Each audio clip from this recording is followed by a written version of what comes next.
اینجا رو نگاه کن، این کتاب زندگی تو، اینجا میشه فصل 1 زندگی تو، دفتر زندگی تو اینه.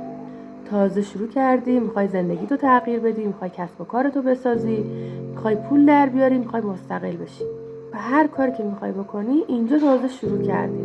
بعد تو میای چیکار میکنی؟ فصل 1 زندگی خودتو با فصل 10 زندگی یک فرد دیگه مقایسه میکنی. ببین این دفتر زندگی تو هیچ کدوم از این مشکلاتی که این فرد داشته رو نداشتی، هیچ کدوم رو رفع نکردی، هیچ آموزشی که این فرد دیده رو ندیدی، این همه تجربیاتی که این فرد گذرونده رو نداشتی، اشتباهاتشو نداشتی که بخوای از اون اشتباهات درس بگیری، هیچ کلاسی نرفتی، هیچ سمیناری نرفتی، یهو میخوای به اینجا برسی. یعنی میخوای هیچ کدوم از اینا رو نگذرونی.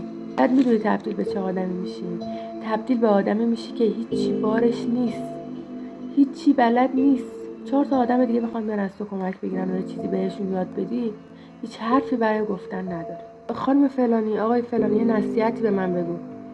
تو هیچ حرفی برای گفتن نداری، چون اصلا این مسیر رو نگذروندی.